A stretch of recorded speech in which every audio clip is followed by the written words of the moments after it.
We are under the lights as the show gets you ready for another edition of Major League Baseball. Coming up, we've got a good matchup in store between the Baltimore Orioles and the Toronto. Nate Pearson will do the pitching in Game 3 of the. So striding in, Jeff Knapp. He'll lead things off here in the bottom half of the first. The pitch. Now a big fastball, and he's well behind it with the swing. Guys, the Orioles, as they begin play here tonight, they come into this one in need of some kind of spark to turn them around as they find themselves in the midst of a 5-game slide. Yeah, I get it, Matty. The team's on a moderate losing streak right now. Can't be happy with the way they played, but they have to find a way to relax a little bit. Everybody goes through these little stretches, these little valleys throughout the course of a long season. This team should right itself, and it needs to start today. Here now the 2-2 is laid off, and the count runs full. Looked to me like he tried to do way too much on that 2-2 pitch. You don't have to come into the zone on that count, but a pitch that far outside isn't going to tempt anyone to swing. So he gets him swinging on a pitcher's pitch. Jeff Knapp is retired for the first out here in the bottom half of the first.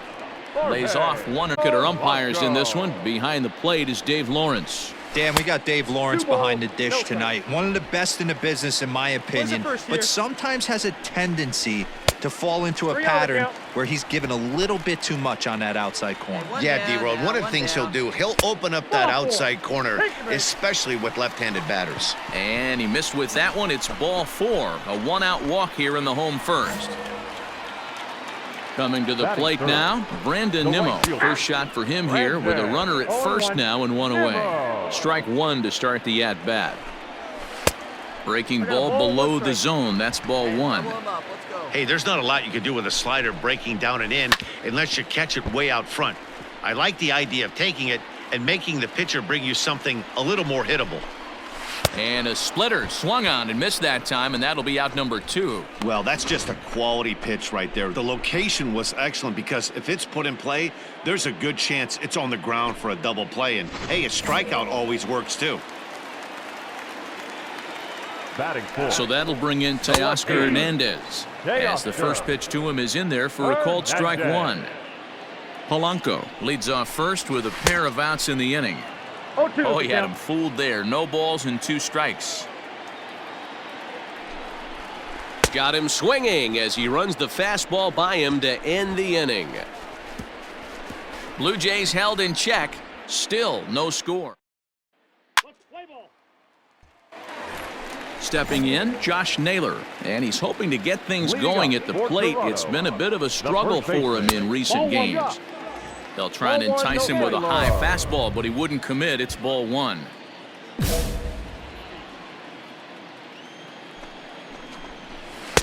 Breaking ball that time that misses out of the zone.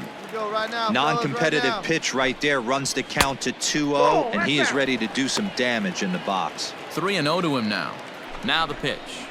And he takes ball 4. Leadoff man's aboard here to begin the home half of the second. Well, that is definitely not the way to start an inning. One thing to give up a walk, but to do it on 4 pitches is pretty alarming. He looks a little thrown off right now. Frank Schwindel stands in as he looks at a called strike. A 1 pitch on its way. Got him to go after that one, and he's in a quick hold. 0-2. Hey, you know in the back of your mind as a batter right here, he's got that nasty sinker.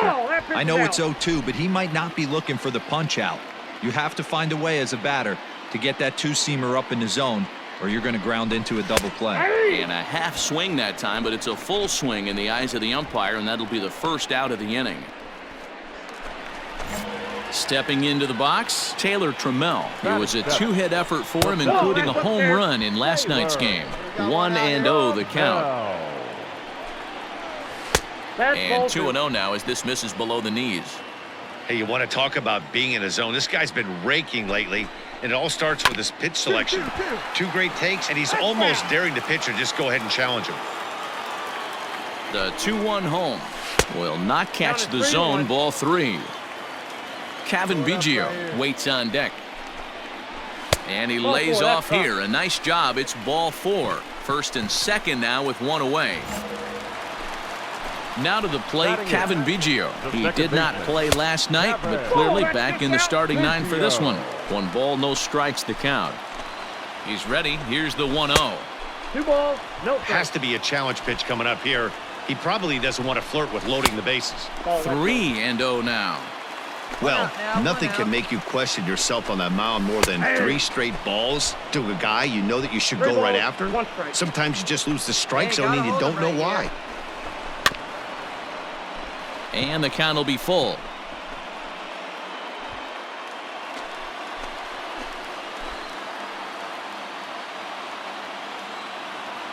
He's ready. Now the payoff pitch. And he misses again. Ball 4. And that's back-to-back guys now that have reached base via the base on balls. At the plate, Connor Wong. He's hitting .333 in the series, 2 for 6. And a ball, 1-0. Pitch swung on and hit in the air toward the line in right. Ware has it, and I'd be surprised if they send the runner. And there will be no attempt to score here as the bases stay loaded with 2 gone now. Next to bat for Toronto, Jeff Knapp. 0 for 1 here in the early going. Fastball just misses. That's ball 1. Come on. You got to hold him right here. There's the fastball that gets the lower part of the zone, called for a strike. Hey, I don't mind that batter taking that strike right there. He's walked a couple people early in this game. Got to find out if he can find the zone. If he wants to walk them all in, we'll take it. 2 down now. Out of the stretch, the 3-1 home.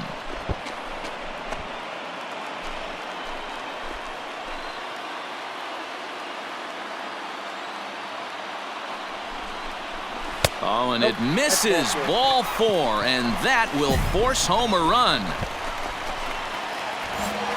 Stepping in and ready for another shot, Jorge Polanco. He drew a walk his first time up. Hit hard down the right field line, but that's a foul ball.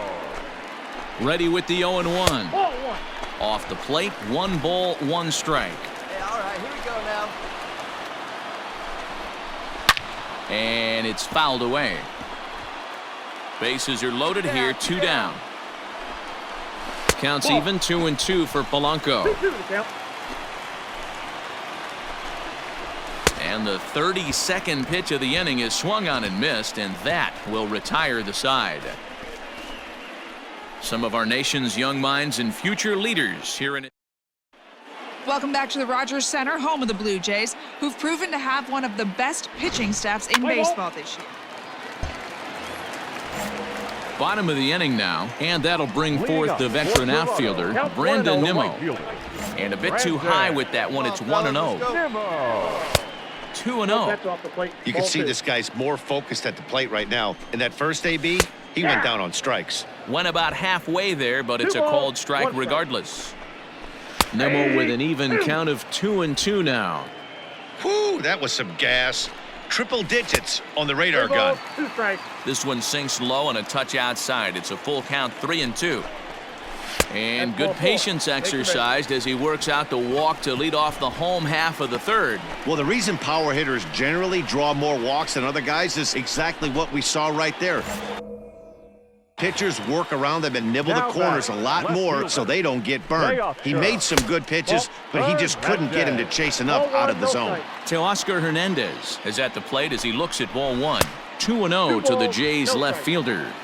Sometimes you got to be aggressive offensively, but sometimes you just let the pitcher dig his own grave. Patience and discipline seem to be the way to go right here. Hernandez connects and sends it to deep left. See you later. Over the wall, a home run. Hey, that's the price you pay right there when you try and sneak a fastball past this guy. Power hitter, and every power hitter in the league knows you got to start with the numero uno, number 1, man. You got to get on the heater and adjust to everything else, and he did just that. Reined in, and he'll step on first for the out, 3 unassisted.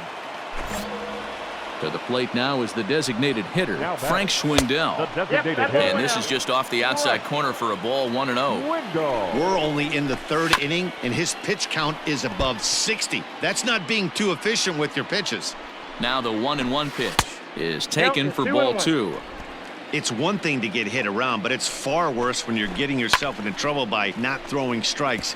Every pitcher's been there, but it doesn't make it any less frustrating or unacceptable. He did well to get a piece that time, and it'll stay 2-2. And he fouls this one off. One down, one down. Now another 2-2. Swing and a liner, but this is a foul ball. Ready with another 2-2. Fouled off. Making him work out there. The 9th pitch of the at-bat coming up. Grounded back up the middle. And that's through for a hit.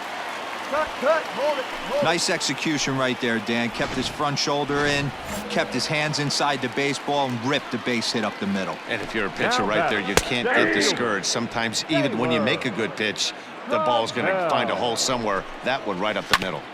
Barely able to make contact. Down 0-2 now.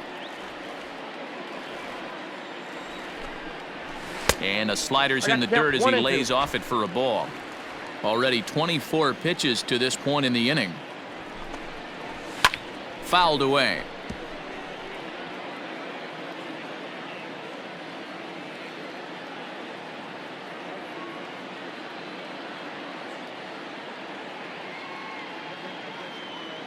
Here we go, here we go. The 1-2. And it's fouled away. The 1-2.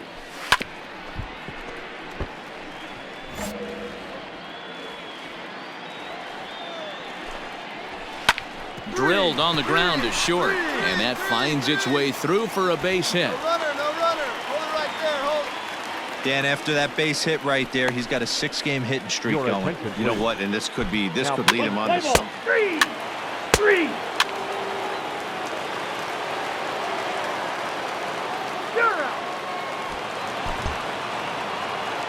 9-7, the final score in this ball game. The O's wrap out 19 hits. Tanner Scott claims the win.